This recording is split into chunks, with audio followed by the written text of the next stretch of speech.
good to see you, Richard. You too. Yeah, it's really, really good to see you. And how are you doing, Richard? Yeah, good. Girls. I have 4-year-old twin daughters, so every morning is an early morning. Today was no exception, so it's nice to be here by the middle of the morning. Yes. In my world. And how old are your daughters now? They're 4. 4 years old. So they've both of them just started school. You've got a packed family life then, yeah? It's fun. Yes, yeah. We call it joyful chaos. Yes, yeah. Why don't you share a bit about yourself? Yeah, so where to begin? So I'll start with my family. Married to my wife Kit. Like I said, we've got 2 daughters, Phoebe and Isla, who are 4-year-olds, just started school. In terms of where I'm from originally, I grew up in Essex, so kind of east of London. Essex boy, if anyone ever watched Gavin and Stacey. I'm from Billericay, which Gavin and Stacey made a bit more famous. And grew up in a family that went to a Baptist church, actually, so not dissimilar to this. And then when I was a teenager, just really questioned the point of it all. I could be playing football on a Sunday morning. That was more fun, and that's what I wanted to do. So kind of said to my parents, I'm done with church. I'm going to go play football. Also got into I was a very insecure teenage boy. I think most teenage boys are insecure, actually. They just don't know how to express that. And I was a very insecure teenage boy, but covered it through arrogance, bravado, and alcohol, fundamentally. And alcohol gave me that inner confidence that I couldn't find by myself. And so even as a young lad, like 14, 15, was regularly drinking a lot. And that carried on through school and A-levels. I was very good at keeping up a facade. I was clever, so I did well at school. So I wasn't struggling in that sense, but internally I was. I went to university in Leeds, up north. And I basically picked that university because I saw a lot of really good offers on party nights, like £10 all you can drink, £12 all you can drink, buy one, get 3 free. I was like, this is the city for me. And really embraced, I'm 40 now, I'm getting old. This is like 20 years ago, and British culture 20 years ago was a bit different to what I think it is now, and the drink culture was really strong, for those of you who remember that time. And I just embraced British kind of drinking culture, 4 or 5 times a night, just regularly getting, not just slightly drunk, but can't remember. The phrase was, if you can't remember the night, it's been a good night. Which is totally illogical, I realise, but that was the mantra. Until when I was 20 years old, I woke up one morning with a really severe pain just across here, kind of like the middle of my abdomen. And that pain just got worse and worse as the day went on. And by the end of the day, my girlfriend at the time had persuaded me to go to hospital. Went to hospital and got into A&E, and mainly remembered that I was the first one in, and the last one in, but the first one to be seen by a doctor. I didn't have to wait at all. And that told me, well, something's wrong. If I don't have to wait in A&E, something's wrong. Before I knew it, I was in a hospital bed. I had tubes and morphine attached to me. And I had something called severe acute pancreatitis, which, sorry, we've just eaten. But basically, it means your body's kind of digesting itself from the inside. Your pancreas produces enzymes which break down our food.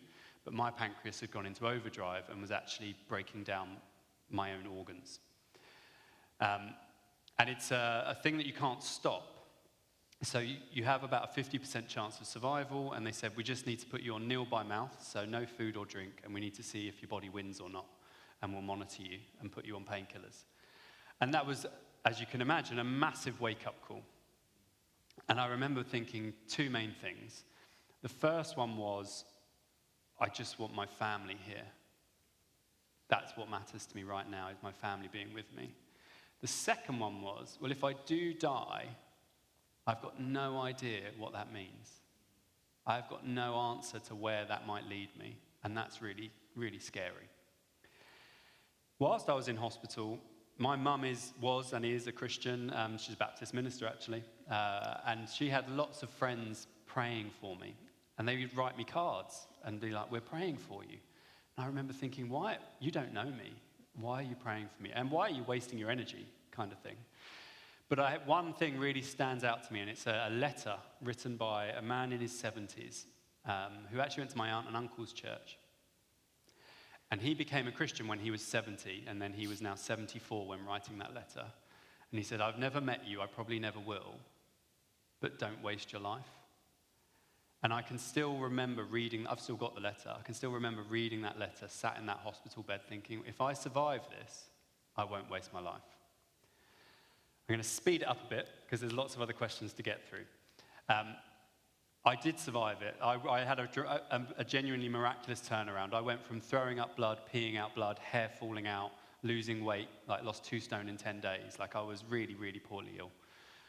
And I had a miraculous turnaround where one day my mum left the hospital, I was the same. She came back the next morning and I was walking down the corridor. And no one could really explain that. And I think it's prayer. Prayer works even if you don't think prayer works. And then I went on a journey with my health. I was in and out of hospital for about 3 years, but fundamentally I survived. And I started asking myself, okay, what's life about? What does it mean? What is the meaning of life? Why are we here? What are we meant to be doing?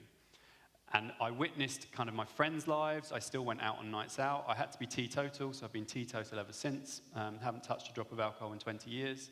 And that's one of the best things that's ever happened to me. But I witnessed the carnage of my friends' lives. The carnage of what happens through just substance abuse, basically. And I had a whole group of friends who said, well, you can't drink, but you can do drugs. So just do that. And I had this fundamental question. If life can only be survived by numbing ourselves through some sort of chemical, then that's not really worth living. But I didn't really get any answers. And then 2 years later, and we can touch on this a bit more if you want, Manoj, tragically, my eldest brother, I'm one of 4, and my eldest brother committed suicide on New Year's Eve, 2006. And I mean, this tells you how stubborn I am. If my illness hadn't broken me, my brother committing suicide did. And I just gave up at that point. And I didn't really know what life was about. It was painful, it was hard, I didn't know how to cope. And at that point, I reached out to a friend who was a Christian. And I said to her, can we meet up and chat? I just don't know what life's about. And it's probably from her perspective like a dream scenario, because here's this non-Christian saying, what's life about? And she could come and talk to me about Jesus. But she was really gentle and calm with it and listening and just journeyed with me over 6 to 9 months. I had not stepped foot in a church. We just met up in coffee shops and restaurants and things like that. This isn't my wife, this is just a friend, platonic friendship. And after about 9 months, I was actually on holiday in Croatia with a friend of mine, a guy I'd grown up with. We were both talking around, what's life all about?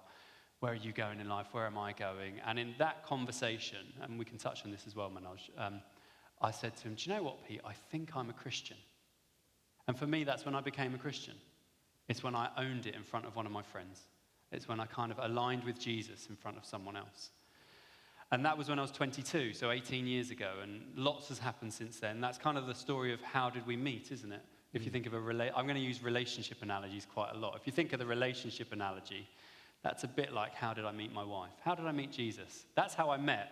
And I guess we could talk a bit more about how's the relationship been since then. Because I think that's part of the thing about our story. Our story isn't just that moment of when we come to faith, however vital that is. It's also what's the strength and the journey of that relationship from that point onwards. And I'd encourage you to reflect on that for yourselves as well. There's a little bit, Manoj. Yeah, could you just dig in a little bit around, obviously you made that step of faith and you declared, yes, I'm a Christian, but what attracted you to Christianity? Was it the fact that you met this friend and was there something in her, or did she give you answers? What was it? Good question. I mean, you've got to acknowledge, if you look at it just sociologically, because I'm a researcher by heart, there's an element of which Christianity was familiar, because I'd grown up in a Christian family. So it is far more likely I would explore Christianity than, say, Islam. But it was the way she talked about Jesus, to be honest. I had always struggled with my picture of, I don't think I ever stopped believing in God in all of my ups and downs. But I'd really struggled with what the nature of what that God might be. I thought God was probably your kind of angry, Zeus-like, lightning-wielding type figure, ready to cast you down at your tiniest mistake. And the more that we talked around Jesus and the idea of Jesus presenting God to us and what God went through and the humbleness of Jesus, the depth of love, the sacrifice, the quietness, the gentleness, but the power and the strength, like that almost paradoxicalness of Jesus intrigued me. And I got to the point where I think I decided I need to give it. I didn't decide this is the only way. I decided I need to give it a go, give him a go. And in giving him a go, I came to a point where I realized, well, he is the one. And that's a bit of if you think of the New Testament or the Gospels, like have a read of them and ask yourself, when did the disciples become Christians? Because the disciples are Jewish. At what point did they become Christians? It's a really interesting Bible study, just as you read through the Gospels. They gave him a go. They said, yes, I'll follow him. But I think there's different moments for different disciples where they then realized, oh, you're Lord and Savior as well. Why don't you tell us about some of those steps in your kind of faith journey? Yes. The first big step, I went and I lived in Uganda. Not long after I came to faith, I lived in Uganda for 9 months in a rural village, no running water, no electricity, working in primary schools and secondary schools there. And it was a fascinating experience because the everyday comforts of our Western existence weren't there. Like I had to ride my bike to the borehole with my jerry cans, fill them up, take them back, light the charcoal fire, heat the water up. There was a rhythm to life that was a lot slower. But there was a spiritual reality in the village that I lived, which I'd never come across before at all. Spiritual in all sorts of ways, both the Christianity I engaged with in terms of belief in the miraculous, all-night prayer vigils, like things that, just a passion I'd not come across before, but also the spiritual in terms of witch doctors and being able to buy things in the market and things like that, and that working too. Like I remember a teacher friend of mine who had a swollen arm and went to a witch doctor and it healed. And I was just like, well, how's that happened? But it was really like the New Testament in terms of the raw reality of the spiritual life. And I was reading about Jesus and like exorcising demons and healings, and then I was interacting in this other cultural life and spiritual life around me. And that formed a lot of my kind of, it's not just what's in the Bible, it's for now too. That was a big moment. And then another significant moment for me was, I'll tell one story for this one. I still constantly wrestled with this picture of who is God. And whenever you go through trauma in life, like I just kind of glossed over my brother committing suicide, but that's a deep kind of soul-ripping trauma that if any of you have experienced something similar, you know it goes really deep and it takes a really long time to process and heal from, and you don't fully heal. And as part of that, I went on a prayer retreat. Because there were lots of things that I just needed to deal with, basically. And as I arrived at this prayer retreat, it was like a manor house kind of hotel type place. I arrived at the reception with my bag, and this guy came up next to me, and he said, oh, can I take your bag? I'll carry it to your room. I was like, it's not heavy. You don't need to carry my bag. I can carry my bag. And he kept pushing, and eventually I gave up, and I was like, yeah, fine. You can carry my bag to my room. Walked with him to my room, had some awkward small talk, as English people do, probably talked about the weather, or how the M6 was, because I'd driven up the M6. And then got to my room, went in and thought, well, that was very odd. I'm just going to leave that there, reset. Went down, it was a Christian thing, so went down to like a worship session. But I was in a bad mood. Just couldn't tell you why, but I was just in a bad mood. So I was going to sit at the back with my arms crossed. And just be like, I'm here, and that's as good as you're going to get. Sat at the back, arms crossed, and who sits down next to me? The guy who wants to carry my bag. And I'm just like, can this guy not get the point? I don't want to talk to him right now. He sits there. We go through some songs, we sing some songs, and then we come to a really well-known song around, it's the Psalm 23, and I'll trust in you alone. And it's got that refrain, and I'll trust in you alone. And as that's being sung, I go back to a picture, a memory in life of the moment when I found out about my brother, pretty much. And I was sat on a park bench in Leeds city centre crying alone. And I had this profound sense of, I don't trust you because I might end up in that position again. And at this point, I was working in Christian ministry. I was equipping Christians to share their faith. I was like speaking in front of churches. If you'd asked anyone, I was like going for it for Jesus. And it was deeply disconcerting to realize, actually, if you really push me, I don't trust you, God. And the guy next to me obviously sees that I'm crying. And when the worship stops and we come to the end of the session, he turns to me and he, good guy that he is, he says, "Are you okay?" I was like, no, I'm not. And he's like, "Do you know why I carried your bag to your room?" I was like, "No, but it annoyed me." He said, "Because I felt like God needed you to know that he's been carrying your bag all this time. Even at the moments when you don't think he's been there, or even at the moments when you've not wanted him there, he's been there with you." And I told him about the picture of the bench and this profound sense of Jesus saying, even when you were at the depths of your pain, I was alongside you. And that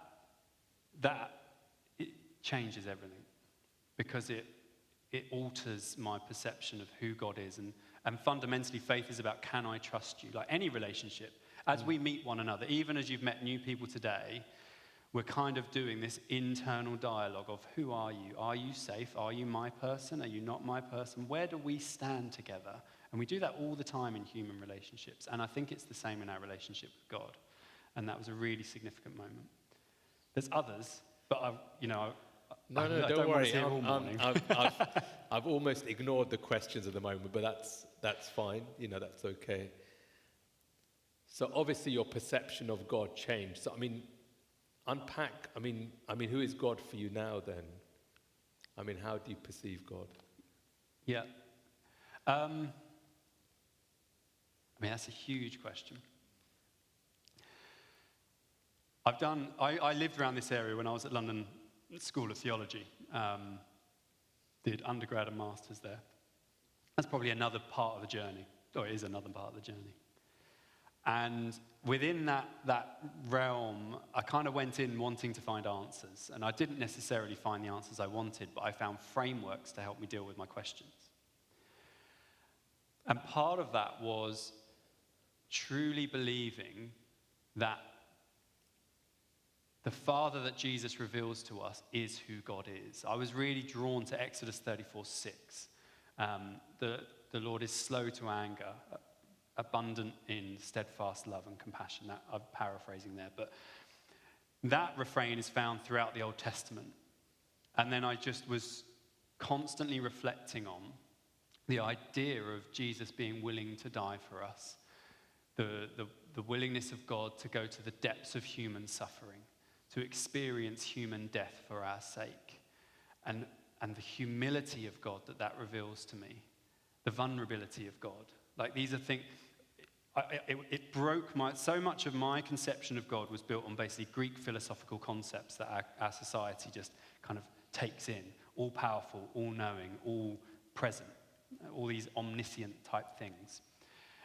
And actually Christianity doesn't align with that. It's not saying that's not true about who God is, but Christianity's starting point always is, who does Jesus reveal God to be? He is the best depiction of God that we have. He is God coming to us and saying, look, this is what I am really like. And if you spend time truly taking that seriously, that changes everything. And so who is God to me? Well, God is the God and Father of our Lord Jesus Christ. He is the one who humbled himself so much that he became a baby. He had his nappy changed. I've got young kids. I know how disgusting nappies are. God had a nappy. That makes no sense. That tells you the profound vulnerability of God. Someone can kill a baby really easily, yet he put himself in a trusting position of his parents, human parents. Like it's unlike any other religious depiction of God. The uniqueness of Christianity and the uniqueness of Christianity's depiction of who God is I think it's ridiculous, and yet I praise him because it's true. That is a bit of where That's I'm wonderful. at. In fact, we're looking into that tomorrow, Colossians, that Jesus is God, basically. Yes. And that whole passage about who Christ is, the supremacy of Christ, that's what we're actually looking at tomorrow. That's it. And if you only remember one thing, if your breakfast is sitting heavy and you're thinking, I need another cup of coffee, but he's still talking. If you only remember one thing this morning, if you want to know what God's like, look at Jesus. Like, if that's the only phrase of mine that sticks in your mind for this Saturday, if you want to know what God's like, look at Jesus. That would be what I want you to go. So that was fundamental, obviously, in your faith journey, and I'm sure then in everything you did after you became a Christian, obviously. So tell us, what's your journey been like? I mean, what kind of stuff have you been doing work-wise, for example? Well, I mean, to be honest, Manoj, it's been up and down, though. So even, it's not been like I became a Christian, then it was all plain sailing. It's like any marriage. Marriages have good parts and bad parts. Doesn't mean your marriage ends, but let's be honest, there's sometimes where we feel, if you're a married man this morning, there's sometimes when your marriage is in a really good place, and we all know there's sometimes when you're just existing together, and you need to do some work. And that's been the same as in terms of my journey. I've generally worked for Christian organizations. So I spent a long time with the Evangelical Alliance, which is where we met. Yeah. Is this what you want me to dive into, or? Wherever you want to go, yeah. And that was a real profound sense of how do we kind of help people share their faith. Like, a lot of my friends would never come to church. They still wouldn't. But I was their bridge. So I was trying to help other people see how can they be bridges between their faith and the life of the friends and family around them. And I think my driver for just life, and after working at EA, I now work at the Bible Society, and I've actually had the privilege of managing this research project around the world, looking at what do people think about the Bible. So I love the Bible. I don't know if that is coming through. And I profoundly want people to encounter Christ through the Bible. And so this project that I've been able to work on has seen what do people think around the Bible all around the world. And that's actually been a real privilege because I've got to meet Christians in very different contexts, global contexts. And the experience of Christianity around the world is so diverse. That's been a real privilege to be a part of that. And so, yeah, I'm a researcher by nature. Like, I just ask questions. I always have asked questions my entire life.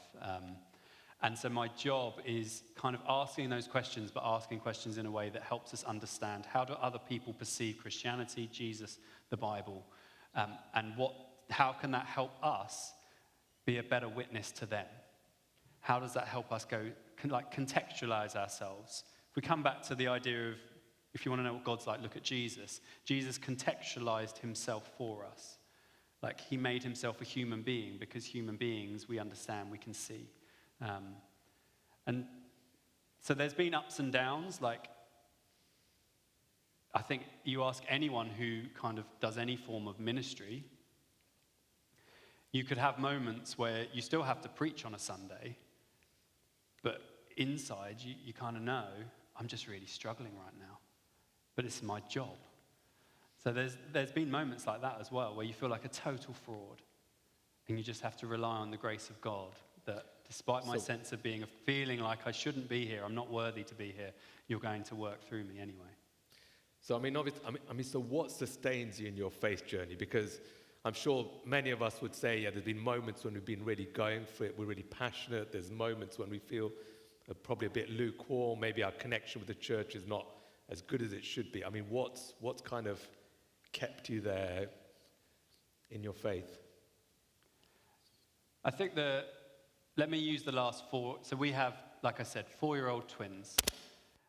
And so when we had newborn twins, like, that's 2 newborn babies. And so every feed was a 2-person affair. And I've never existed with such little sleep as I did for like the first 18 months to 2 years of my daughter's lives. And it made me realize how fragile I think we are as human beings. Some of you might be able to function on like 2 to 3 hours sleep, but I don't function very well on that much sleep. it made me realize how impatient, selfish, grumpy I can be if you just take away 8 hours sleep. And that's a really good case study for how do you keep going in your faith, because I just literally didn't have the energy to keep going in any relationship, really. Because they took energy that I didn't have, because all my energy was going into keeping these 2 newborn babies alive, which was actually much harder than I ever anticipated. Just keeping babies alive is hard work. And in that moment, and what keeps me going in my faith, is the idea of God's faithfulness to me rather than my faithfulness to him. Because I think too easily in our faith, we can make it rely upon us. And there are things that are called upon us, and there's a lot called upon us, but that comes from a place of, let's use a marriage engagement kind of example. God has proposed to us in such a way that he's said, regardless of what you do, I am here and I will marry you. And that is his standpoint towards us, and he will not change. And that's what keeps me going, knowing that he's not going away. Because his faithfulness, his trustworthiness, his willingness to put up with my good parts and my bad parts, my days when I'm strong and my days when I'm weak, helps me rely upon him, because I know I'm coming to someone who is kind and who cares and who still expects a lot of me, but expects a lot of me from a position of grace. And so that's kind of helped me keep, I think, a healthy spirituality. So rather than thinking, for those years where if anyone's got young kids, you'll know about like dreading the night. Like as the nights come in, you're dreading the night because you're not going to sleep and everyone else is sleeping. In those moments, the little that I offered, I had the faith to believe this is enough for you right now. And that's where I think we have to have an honest assessment of our phases of life. What are we going through in life? He doesn't expect the same of us through every single phase of life. But in the same way, I'm a runner. I'm running a marathon next Sunday. I've been training a lot for that marathon. If I didn't do my training, the marathon, it was going to hurt anyway. That's just a given, running that distance. But if I hadn't done my training, it was going to hurt even more. And I think there's some basic fundamentals of just spiritual rhythms and spiritual disciplines, however small they might be, that are helpful for us to put in place to maintain things even when we don't feel like it, or even when we're on fire and when we're not on fire. Things like regular praying, reflecting on the Bible in whatever way that might look like, hanging out with other Christians, that ideally coming to church, like the simple things, like let's not make faith complicated. It's a similar thing like I talked about with a marriage. If your marriage is in a rocky place, what do you need to do? You probably need to have some honest conversations. They're going to require some time. And I don't think it's that dissimilar to God. If our relationship with God's in a rocky place, we can still know he's faithful. His posture towards us is still the same. But we probably need to carve out a bit of time and have some honest conversations. And do you want to tell us a bit more about these spiritual disciplines that you practice? And particularly, for some of us, maybe our engagement with the Bible is really good. And maybe there might be some of the men that might be struggling. So how can we go deeper in the Word? How can we really want to pick up our Bible and read it? I think there's 3. Well, firstly, I think there's an important piece to acknowledge around the Bible. It's a really big book. It's a really old book. There are 2 really obvious things, but they can be pretty off-putting, especially if we don't like reading. So I think we need to, in terms of our engagement with the Bible, if you're struggling with the Bible, the first thing I would suggest is look at the rest of your life and how do you like to learn about things in the rest of your life. If you're not a reader, I would suggest that just reading the Bible is not going to be that easy for you. It's going to be really tough. My sister's got really bad dyslexia. Reading is really stressful. Listening to things is much easier for her. And we're in a blessed position in the history of humanity that the Bible in English, or in many, many languages around the world, millions and millions of languages, is available in multiple formats. It's available to be listened to. It's available to be read. You can even watch the Bible being acted out. So the first thing I would say is actually, if you're struggling to interact with the Bible, think, well, how do I like to interact with other things? If you're a podcast person, think about listening to the Bible. I listened to David Suchet read like the Bible in a year, the guy who acted Poirot, and it was an amazing experience because I realized that his depiction of how Jesus says things was totally different to how I read things inside my head, and it was a really eye-opening way to engaging with the Bible in a different way. So first is, choose a format that works for you. It's a fundamental piece that I think really helps. The second comes back to the running analogy. Don't think you need to run a marathon straight away. Let's take the couch to 5K. Has anyone come across the idea of couch to 5K? A doctor might have said you should do couch to 5K maybe. So couch to 5K is all about this idea of you can't run 5K if you've never run before. You need to start small.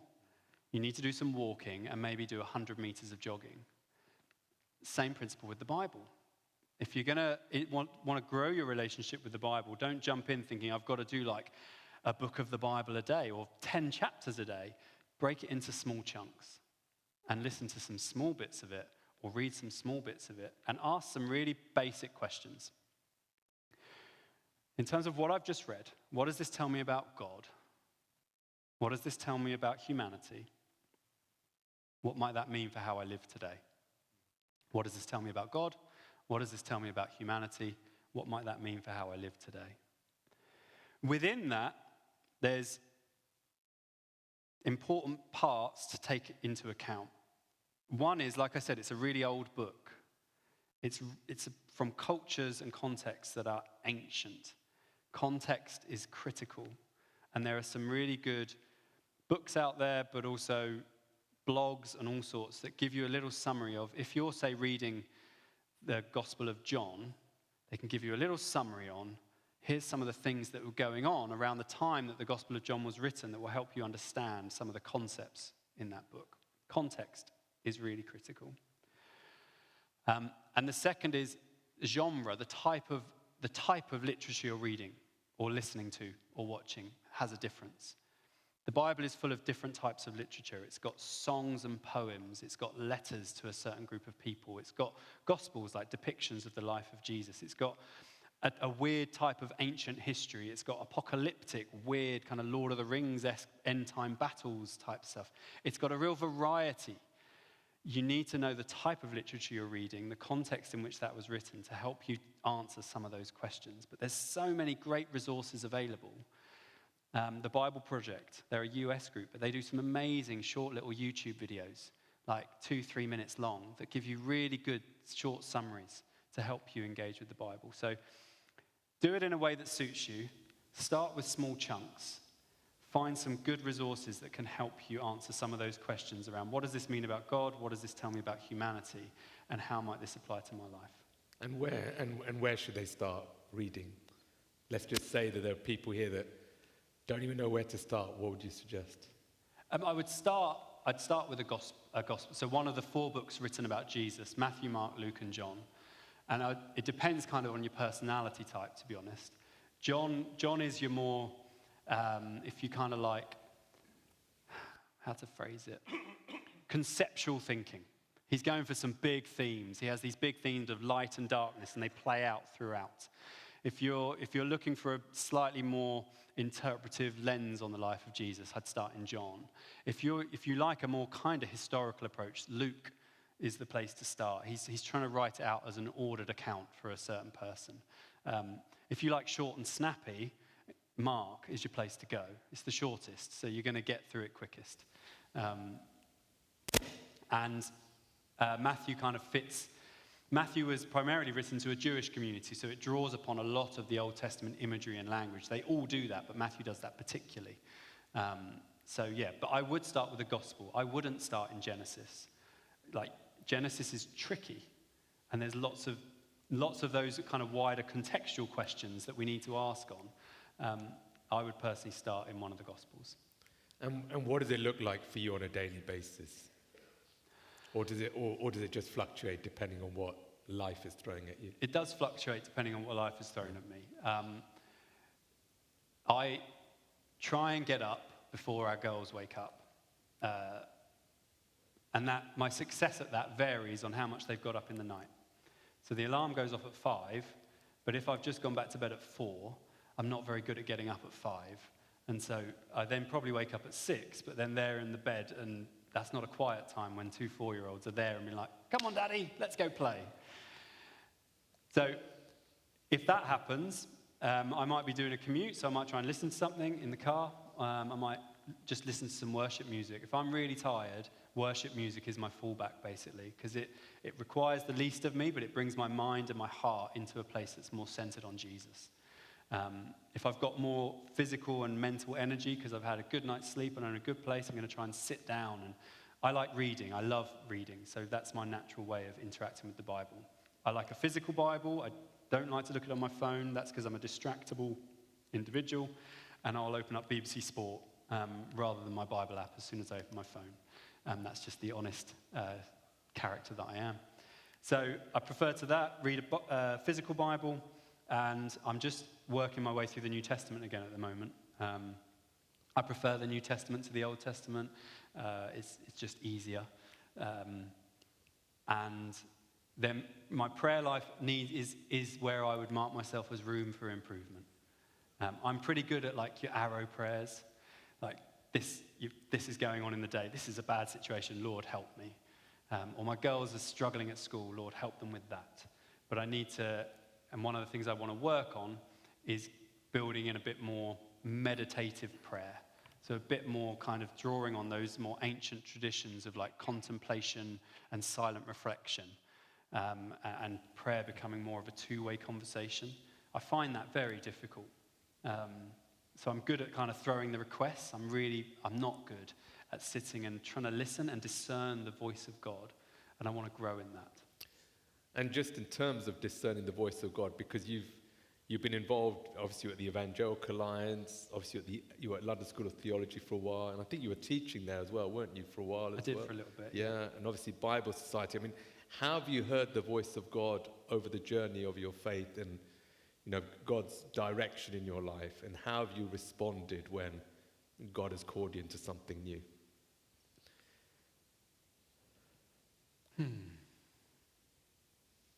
It's varied a lot. I find it really, I just said I find it difficult. I find it really hard to discern, the discerning of what's next, I find particularly difficult.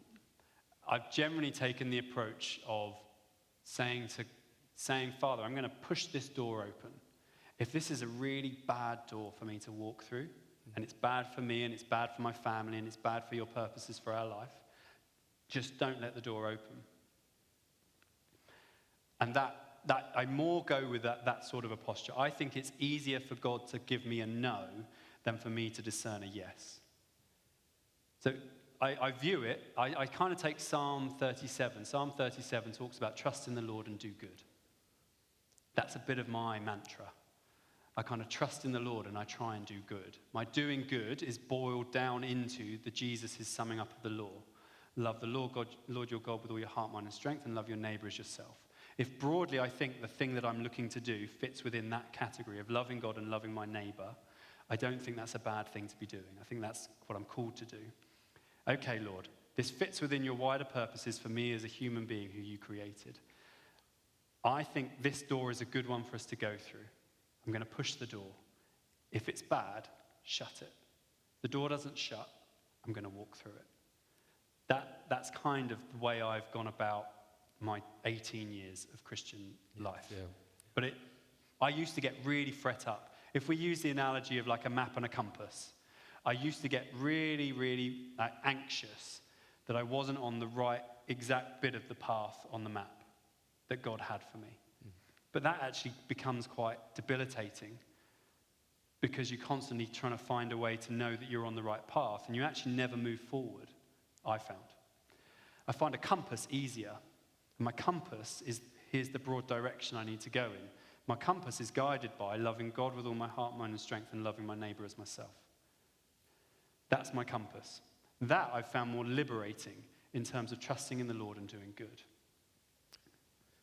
You know, you said that was it 74-year-old man? Yes. You know, wrote, was it a card? Was it just? No, it was a letter just on like a don't little waste A5 piece of paper. You know, don't waste your life. Yes. And how are you trying, you know, to live out, you know, he was saying, don't waste your life. So how are you trying to do that so you don't waste your life? And what does that mean to you? It looks very different now to when I was a single man. I think that's fair to say. I totally get Paul's kind of, you know, 1 Corinthians, Paul talks about like being single is the best thing, but if you have to get married, get married. And I got married, but I can totally see how that, me and my wife are wrestling with, because it's not just don't waste my life, it's don't waste our life. It's a corporate, you know, our life is intertwined to such an extent that what's going on in hers and mine and our children cannot be separated. And so what that looks like now is, and I think this is a challenge for me, is what's the relationship between, and those of you with older children can give me lots of wisdom on this, what's the relationship between providing a good upbringing for my children, one that teaches them the ways of the Lord and disciples them as followers of Jesus in this culture,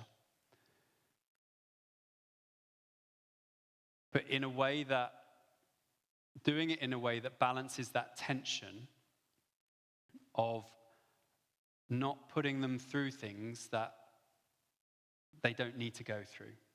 So my wife grew up, her parents are church planters, and she grew up in really rough estates in Manchester.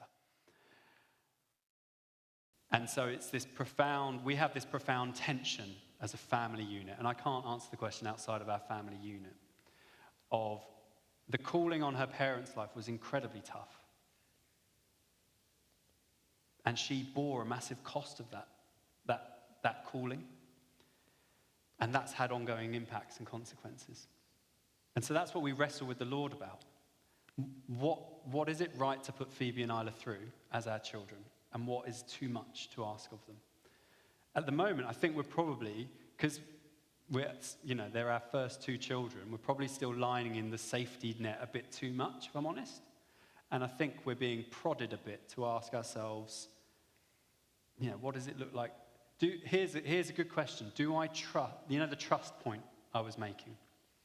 I'm asking myself, do I trust the Lord with my children? And that's my current discipleship challenge. And that's my challenge. It's so hard. I've come to the place where I trust him with my life. And my wife trusts him with her life. I don't know if we trust him with our children's lives. And that's really hard. Have they become an idol? I think that's a really hard question, a really hard thing to reflect upon. Because he's called me to be a loving father to them. And he's shown me what a loving father looks like. So that's a very honest reflection. And talking about family, I mean, what do you see your role in the family as a Christian and as a man? And I'm thinking, you're a dad, you're a husband. I mean, what? I'd just love to know how do you see yourself as I'm a Christian and I'm a man, and this is where God has positioned me. Well, the first is, to put the needs of my family before my own. Paul's point of, if you'd feed your own body, feed their body first. Treat others how you'd like to be treated. Like, my wife and my children come before my own needs. That first and foremost is it. And in terms of what does loving them look like as a husband and a dad. And I don't get this right. It's just the ideal I work towards is, well, giving up my life for their life. Daily, what that looks like is, and this week is a classic case in point. My wife was in Amsterdam with her job, so I was looking after the girls. And I have to get them to school. Getting 2 4-year-olds into school uniform and out of the door and to the school gate is phenomenally difficult without absolutely losing your rag. This week, what that's looked like is trying to be a patient dad when they're ignoring me. And I've managed it on 2 mornings, and I failed on 1 morning and had to ask for forgiveness from my daughter. But that's part of what being a dad is for me. It's modeling. I'm not going to get it right, but it's modeling reconciliation as well. Because I think some of my picture of God that I had was because my family is amazing, but we probably didn't model reconciliation in a very good way. We didn't do conflict in a very good way. And so I'm trying to model a different way with Phoebe and Isla, that I'm approachable, I am caring, I'm still holding some lines. There is unacceptable behavior. That's not how we live in our family. That's not how we go about life. But it's trying to model that patient, loving kindness that Jesus has revealed to us. So just dig into this modeling idea. Sorry. So you're modeling to your children. I mean, are you modeling to your wife as well? Trying. Yeah. I mean, we try to model to one another. Yeah. I mean, children are watching everything. Yeah. And they take in everything. They're absolute sponges. And so we try to model as best we can what we think it means to be a follower of Jesus, to live in the ways of Jesus in the everyday normal life. That's how we talk to one another. That's how we talk to other people. That's how we interact with strangers and friends. It's how we go about talking to shop assistants when we're in a shop, or talking to a waiter or a waitress when we're in a restaurant. That doesn't necessarily mean sharing the gospel with them, but it just means treating that person with the appropriate human dignity that every single human being deserves, because they're made in the image of God. In how we go about our own interactions, we try to model being, in terms of me and Kit, we try and model being kind to one another, being respectful of one another, having fun together. Yes. Just laughter and joy. Like Jesus talked about, I want your joy to be complete. There's a sense of joy in life that we shouldn't lose as well. We can become overly pietistic, and it's all about being grim-faced holy people. But it's that holistic view of faith. Faith infiltrates every area of life, or it should at least. There is no divide. There is no, it's just for church on a Sunday. Like, your kids are watching everywhere. And so bedtime is probably the hardest to model something good, because I'm tired, I'm impatient, and I want them to go to sleep. And my girls are not the best at going to sleep. And so we've actually started putting worship music on, and it's more to help me and my wife stay calm than it is to get them to go to sleep. But that's part of us trying to model. We try and communicate. We need God in this situation to be good parents to you. And if you're modeling to your children, obviously, to be a follower of Jesus, obviously, then church is a big part of your life. I mean, how do you keep that connection with the church? I'd love to know, when you've got little children and you're tired, what does your commitment to church look like? Yeah, I've probably wanted to rewrite every sermon I've given since I've had kids. Because I've thought about all the tired parents sat there on a Sunday morning trying to keep their kids entertained whilst they're listening to someone. But how's our connection to church? We have lowered the bar of our own expectations of ourselves. We changed church because we moved house in that time. I used to be very regularly on our preaching team. For a while, for 4 years, I stepped back from that. We volunteer in the kids team because that's the easiest way for us to serve, because our kids are in the children's work anyway. So it's easier for us to be on kids team than anywhere else. We still both find the best way to be in a church community and to build relationship is to be involved. That's where you build the relationships. It's very hard to build relationships just through attending on a Sunday. We've been a bit more realistic in our ability of what we can and can't do at this stage of life. And I think that's that point. You've got to assess your stage of life and what can you give at this point and what can't you. So we're in an Anglican church. So I used to be what like... happened there? Sorry. Thought you had a Baptist upbringing. I What did have happened there? Yeah, I'm the black sheep in the Baptist family. It's all right, But I used to be like on the PCC, preaching almost once a month, helping with the tea and coffee in the evening service, like really, really involved. And you just can't do that now. But we can still be involved. And we've had 2 really good church leaders who have been understood where we're coming from. So obviously you've got this heart for serving God, in the church. What would you say to some of us that might maybe struggle to serve God? What would you say? What advice would you give? Well, I think we all serve God in the way that we go about, in the way that we go about life. Yeah. So first and foremost, how do we interact with those around us? Like that's a part of our love. Let's talk about loving God. Yes. There's that direct connection between the vertical loving of God and the horizontal loving of neighbor. That's our first and foremost calling. In terms of what it looks like, in terms of like getting involved in church life, potentially, but there's also your work life. So you are serving God through the work that you're doing. It's this holistic view, and this might not mean you have more volunteers on a Sunday, Manoj, I'm sorry, but there's this holistic view of what it means to serve God in all our spheres, all the spheres, home life, friendship life, work life. Like they're all the spheres. Map out your spheres. Map out the people you're interacting with, the ways that you're serving in those spaces, how you're being a witness in those different spheres that you exist in. And as part of that, you have your church community. And there I'd say, look for what you're good at. Look for what you enjoy doing. Don't try and do the things that you don't enjoy doing, because perseverance is easier when you're doing something that comes more naturally to you. So my dad, I am terrible at DIY. My dad is amazing at DIY. I wish I'd kind of got some of that DNA. It would have saved me a lot of money. So he's always been involved in more maintenance stuff in church. If there's something that needs fixing, if there's some like tech stuff going on, that's where you're going to find my dad serving. And that suits him so well. And I think as churches, we need to help people see, well, where are you naturally good at? Like, if you look at life, 70%, 30%, 70% of stuff we do should be stuff that's like downstream.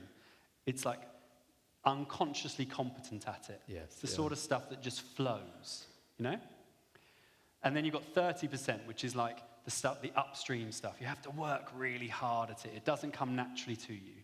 And we all have to do that stuff. All of us do. But I would suggest, in terms of your serving in church, look for the stuff that's downstream. Look for the stuff that naturally fits into who God's made you to be. Yeah, that's really helpful. It's going to help you get going, and it's going to help you keep going. The Bible Society and the Quiet Revival report. That report that came out, when did that report come out? Just before Easter, April. Just before Easter. I'm sure most of the guys will know about it, but do you want to just share what was in that report and what is happening across the nation? So my boss wrote it, so she knows it a lot better than I do. But the broad headline is, in 2018, we did a massive piece of research of the general public in England and Wales, looking at people's relationship towards the Bible and church more broadly. And in that, we found that 4% of those aged 18 to 24 would be classed as a churchgoer. And by that, I mean someone who is a Christian and goes to church at least once a month. So a churchgoer we're defining as someone who's a Christian and goes to church at least once a month. Could be any tradition, Protestant, Catholic, Orthodox. They're just a Christian. They go to church at least once a month. 4% of 18 to 24-year-olds fitted in that group in 2018.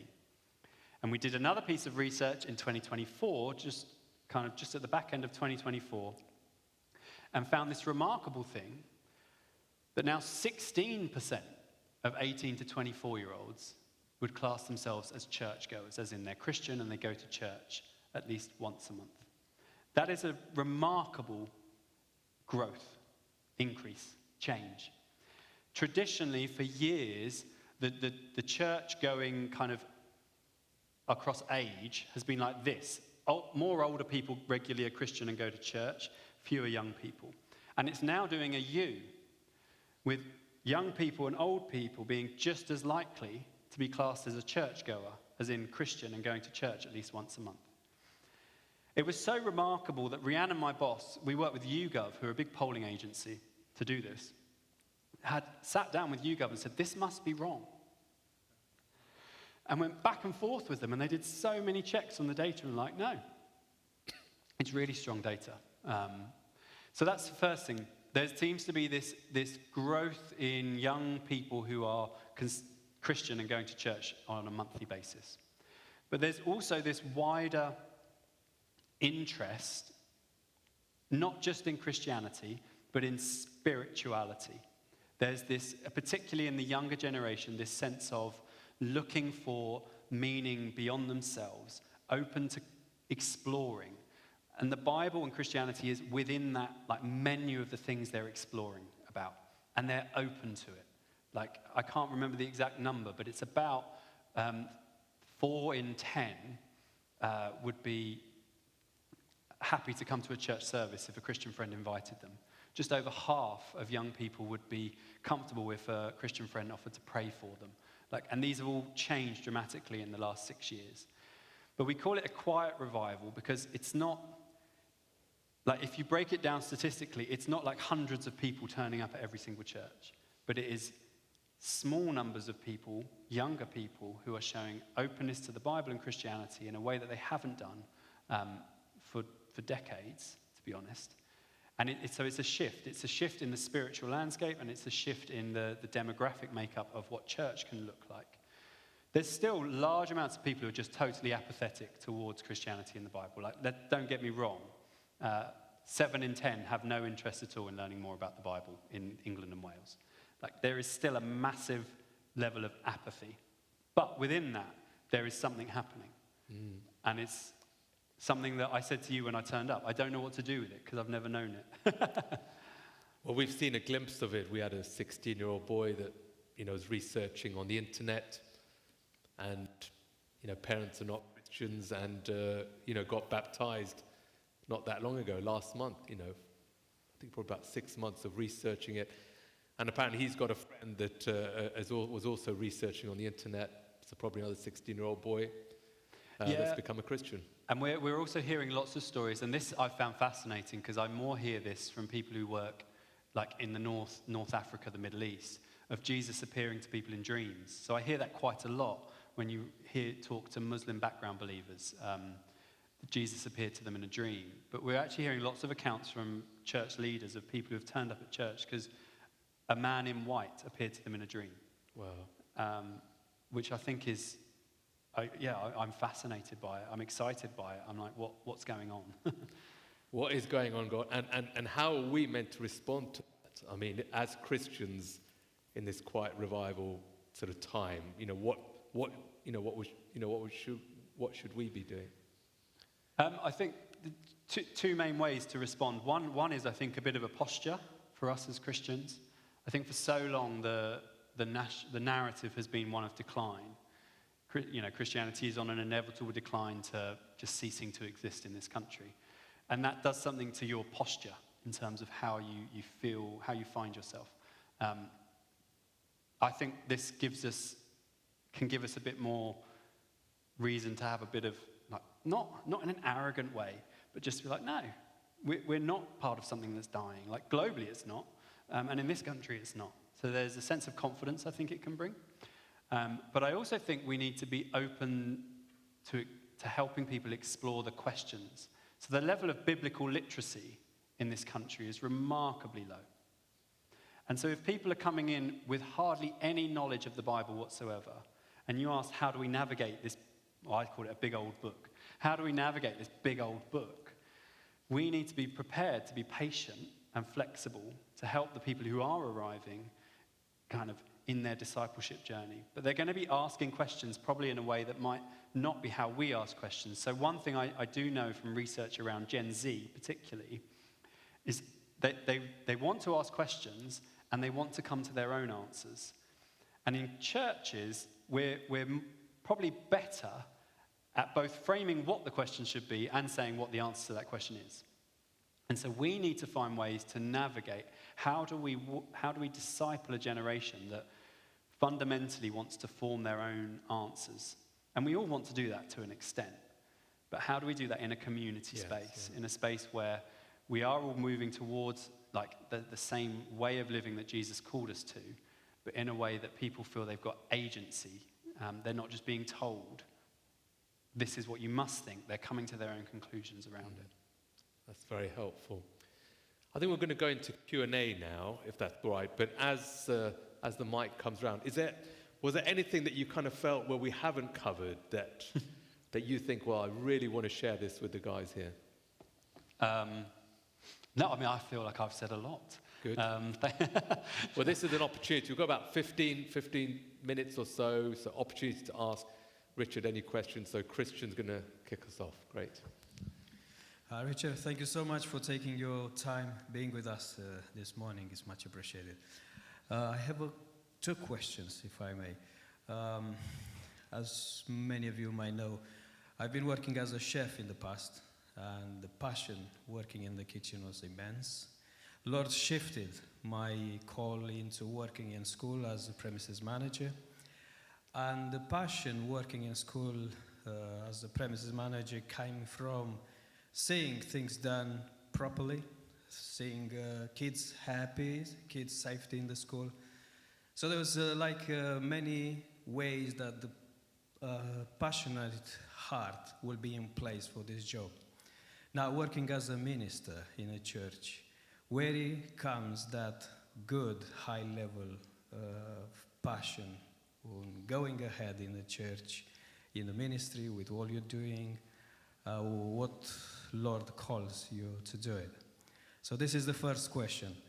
The second question is regarding as a man, as a dad, as many of us we here, we work, we have hard days working, we have families, we have lots of responsibilities, and apparently we find a little bit less time where to serve somewhere in the church, many of us, yes, we do, but some others, how can we encourage others to find that 5 minutes, 10 minutes, whatever it is, it's good always, to serve in the church in some areas, technical, teaching, whatever it is, just to be part of in the church. Thank you. So can I clarify, your first question was about how you maintain your passion, is that right, as a minister? Yes. Is that right? Okay,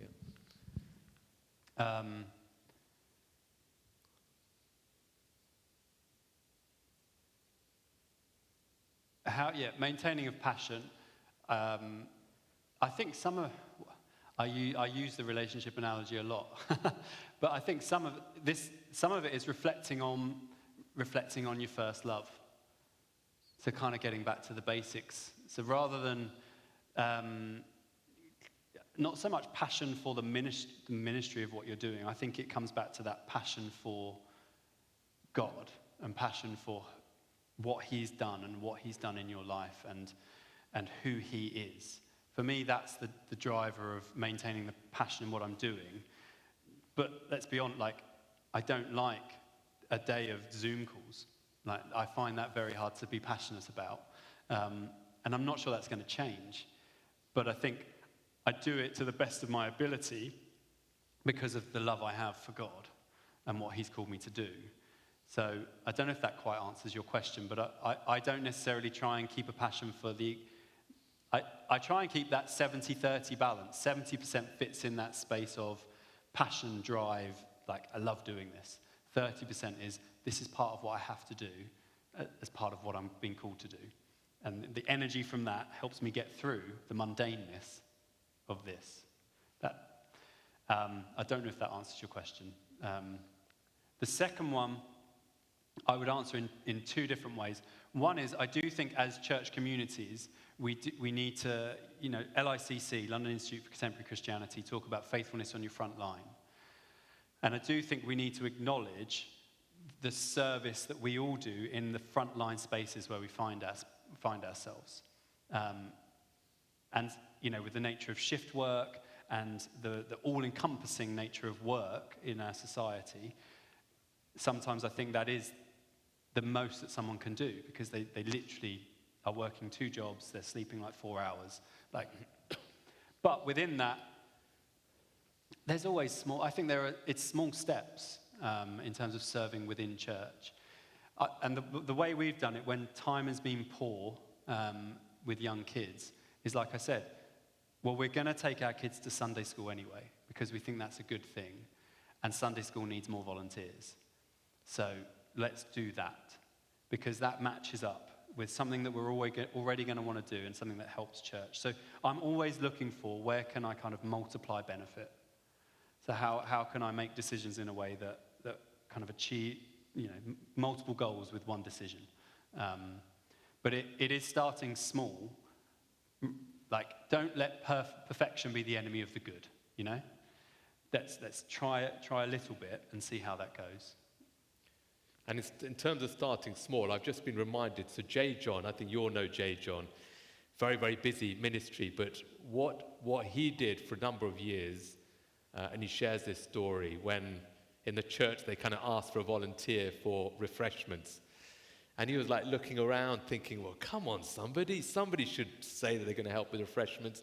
And then he felt the Lord convict him, I want you to do it. So he ended up on the rota for refreshments. I think he was on it for once a month.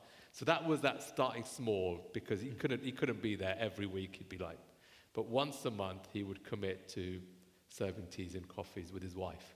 So it's balancing life, because life can be very busy as well, particularly with work and the pressures of work. So yes. That's helpful. Another question, yes, Stefan, and then Dylan. And was that you, Bola, was it? Okay, yes. And Roger, yeah. Hi, Richard. Thank you for sharing. Really inspiring. And thank you for being here. I was reflecting on what you said about being a bridge to non-believers. Yeah.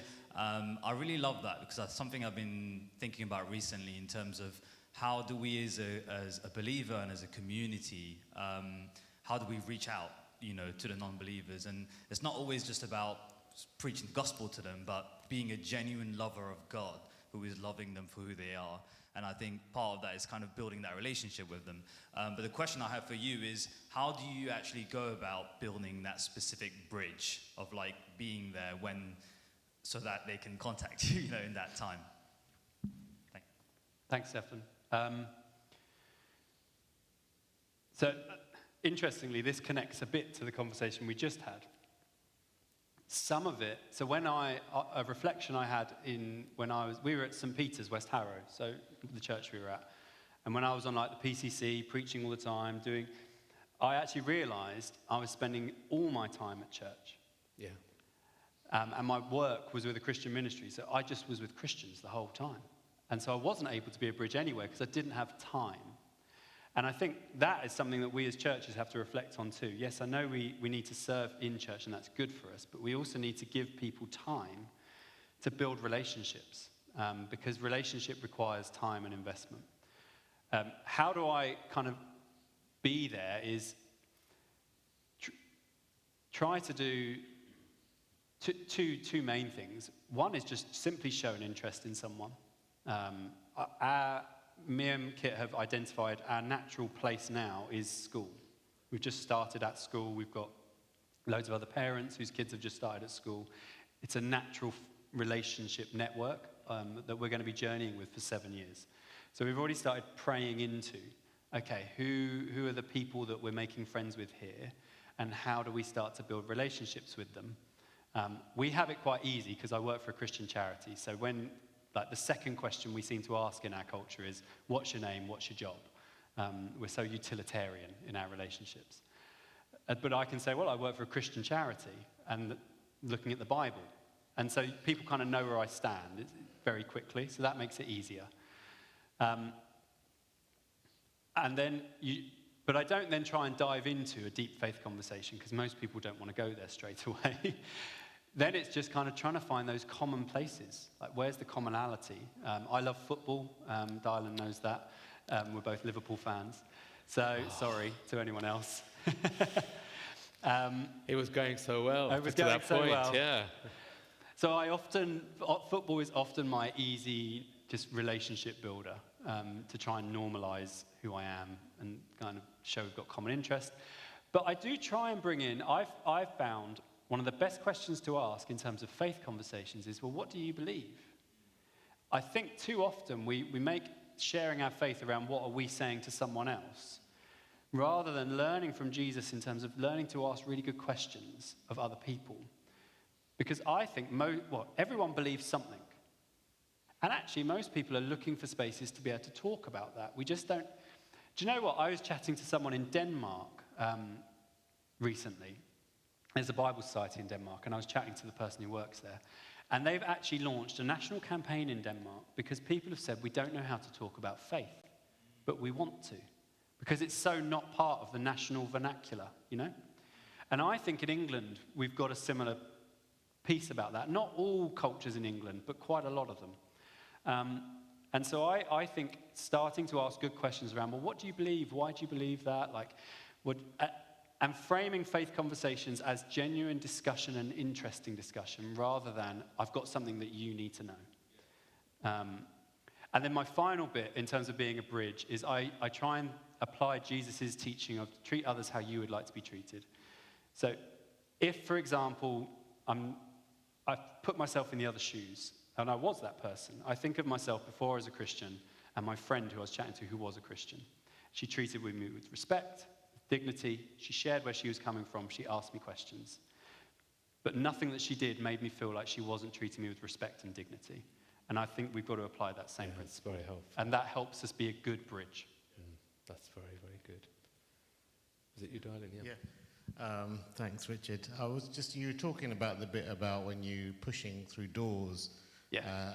And that's helpful analogy for you to go until God says stop, which is good for all of us, but I think that's the default position. A lot of us almost stop until God says go, and that shouldn't really be the way around, I think. But do you have a bigger picture that's God's given you? You know, when you talk about the compass and the map, but where you're meant to be your life purpose, and maybe like where the Bible comes into that, if you've got like life verses that God's saying, this is where I'm going to go. This is where you're meant to be going in the long term anyway, your kind of big picture thinking. Thanks, darling.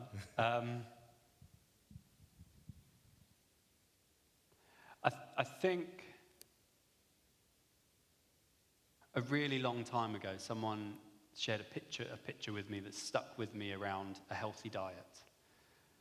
And if you think about we can all think about diet. You know, we hear advertising all the time about eating healthy food, your 5 a day, that sort of thing.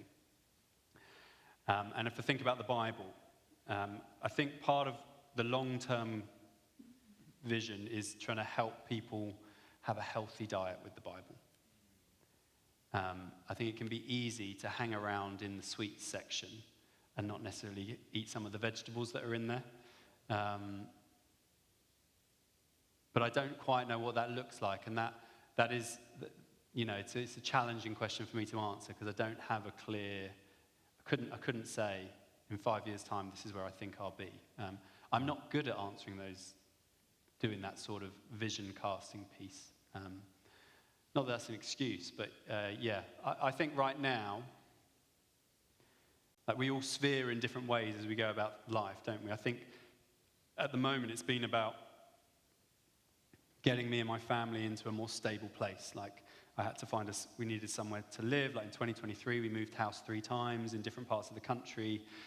Like there was lots of ups and downs. I just needed to get us to a place where we were stable, we were in a community, and my kids are at school. And that was my focus. I've got there now, and now I think I am starting to ask, okay, Lord, what's next? Yeah. Excellent. Roger?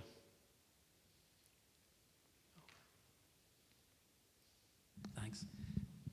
In your testimony, you shared about the juggernaut of life basically hitting your family, your mother being a church minister,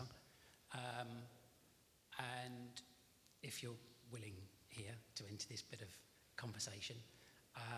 I'm wondering how your parents coped with your brother's suicide, you're going off as a worldly son, how that was from your perspective and your relationships, and what words of comfort you might have either for folks here who have some form of strained relationship, whether it's ourselves, children, to parents, siblings, and mates, in terms of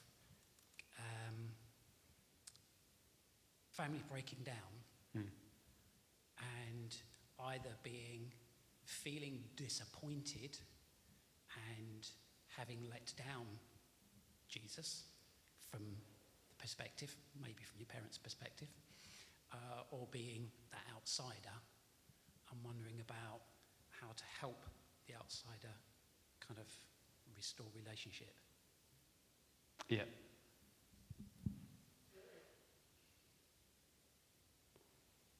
It's hard to answer from my parents' perspective. Obviously, no parent ever wants to bury their own child in any situation. It's just baseline. And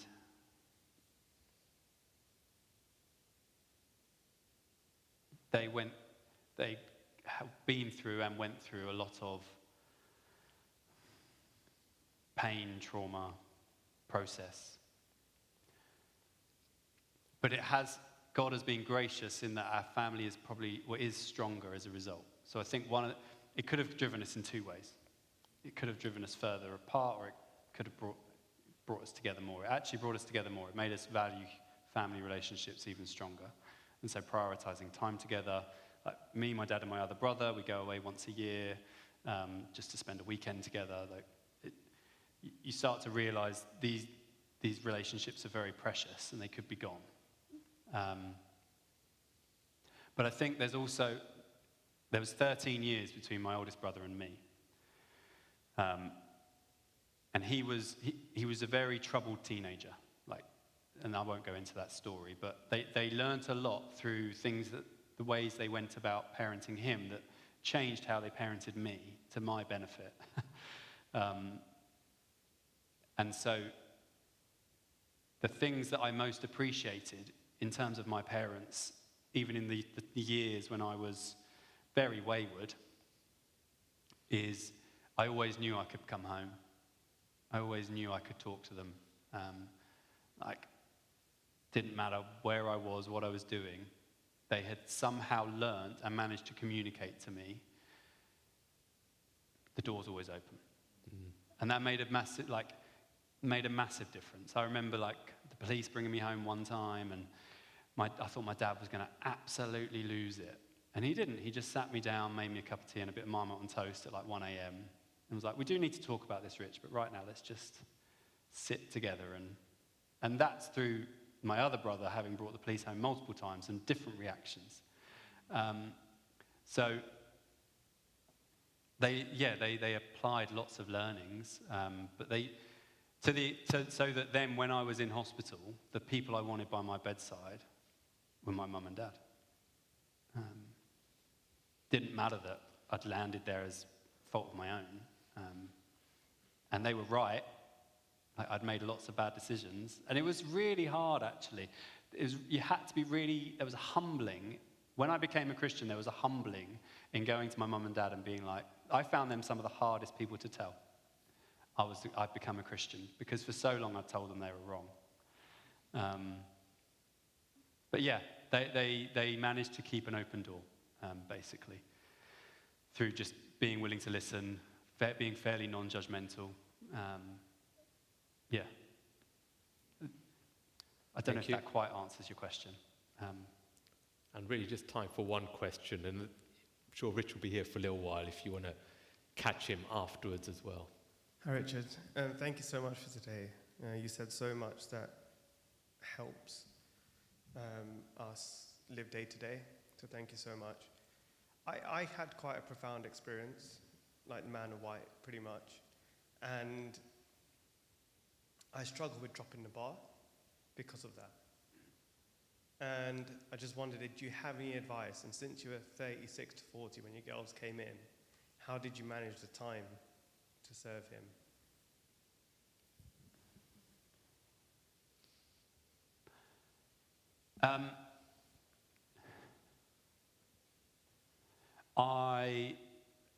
You might say this is me copping out, but this is how I managed it. I did a lot of reflecting on my role as a father in serving God. So at that point in time, and still a significant part of me serving God is creating 2 disciples of Jesus in my 2 daughters. And that is a massive part of my service. And I think it would be a mistake for me to kind of hold my work as my service. Hopefully what's coming across in everything I'm saying is a full integration between faith and all aspects of life. And our service of God comes through in absolutely every element of our lives. Hopefully that's what's coming through. Yeah. There is no other time where for anyone have I ever worked at a 3-hour cycle to keep someone alive by feeding them every 3 hours and then going through the cleanup and then going to sleep for an hour and then waking up again and then feeding them again. Because one of my daughters had a feeding tube, so I was having to pour like this Gaviscon infused milk and hold it up here whilst it drained down. And if that's not service of God in the loving of my daughter, and then I don't, do you know what I mean? So I think we need to integrate, not to be totally kind to ourselves. The bar is still really high. He still says, take up your cross and follow him. But you take up your cross in all aspects of life. That's what I think is the critical point we need to grasp. Yeah. Thank you so much, Richard. It's been absolutely amazing. We're going to pray for you in a moment. But before we do that, Neil, can I put you on the spot? Is that all right? Yeah, just bring the mic up. Neil, I just really like Neil's story that he shared with me when he came in. Sorry about my mic. Yeah, just come up. It's just he ran half a marathon, but I think there might be something in this for us. So just share what you did. So for background context, I ran the Big Half Marathon, the London Big Half. So that's 13.1 miles, but I did it with 20 kilos on my back. I did run it for charity, so it wasn't necessary to do that, but I felt like I had to. There's like a little voice in my head that's like, do it. I'm like, okay, fine. But yeah, so that was easily the most mentally and physically difficult and painful thing I've ever done in my life. And I was telling Manoj and also Richard that most of that time I wasn't listening to music, I was just praying, just asking God, please help me. 1 mile in, I could feel the pain in my joints, my back, and my arms. I was like, please help me through this. And yeah, that in itself was the way I could picture it is I'm quite a visual person. The way I pictured it was that I was being forged through the fire of that physical pain and refining my spirituality, my faith in God. Going through that was almost like a metaphor for my walk with Christ, in that it's difficult at times, but through faith and my own ability, I was able to get through it. When I say my own ability, I mean I felt and I knew that God was with me in my walk, in my run, and through my life. And yeah, that is kind of the lowdown of what I went through. Thank you so much. Thank you so much for sharing that. And hopefully that'll be helpful to you when you go through those difficult times in your life, because there was a very difficult moment in that run, wasn't there? When you were, and I think your knee's still suffering as a result of it. My knee is still suffering as a result. I haven't run in a month because my knee's still packing in a bit. But there was one part of that run where there was a bit of an uphill, and I wasn't even running. I was just dragging myself along the road, and so many people were like, "Are you okay?" I was like, "I'm trying my best, man." But towards the end, as soon as it hit the 10-mile mark, like the only thing I kept saying to myself was, this is the easiest thing I've ever done in my life. This is the easiest thing I've ever done in my life. If God's with me, nothing can beat me. I'm finishing it. One park run away. It's at the end. And it was a bit weird because I never said that inside. I kind of shouted that out loud. So everyone around me thought I was going insane. Probably was, but it still stands. Like, in that moment, I felt stronger. I felt like the weight on my back was lighter. And also, I felt a lot more fearless in my belief of, yeah, this is easy. Easiest thing I've ever done. Even though that was objectively not true. So, yeah. Thank you so much. And I think it just ties in with what you were saying, at the start, isn't it? That God was there carrying did you use the analogy of carrying the bags, wasn't it? I think so, yeah. Richard, do you want to come up? I'm going to just pray for you. And then if it's all right, I'm going to ask you to just pray for all of us, yeah? Yeah. Lord, we just thank you so much for Richard, for him taking his time to be with us. He's got 2 daughters, he's got a wife, he's got a busy family life. But we just thank you for him being here and sharing some of his story and some of the lessons that he's learned throughout his life, Lord. And in having come here to bless us, we just pray you'd bless him, dear Lord, that you would continue to be with him. And that picture that he shared about, about you being beside him, that picture would carry him throughout his life. And that his relationship with you would just get deeper and deeper. And I just emphasize that word relationship because that's what you've talked about, Richard. It's all about relationship. God loves you and God wants to be in relationship with you. I just pray much grace upon his ministry, Lord. Use him, dear Lord, for your kingdom purposes. And may his family just know protection and blessing and guidance and your favor. In Jesus' name, amen. Amen. Father, thank you for all the guys here. I pray that your Spirit would help us all to love you and love those around us in all aspects of our lives. Help us to model your sacrificial love. Give us the strength to be patient and kind. Give us the boldness to stand up with courage.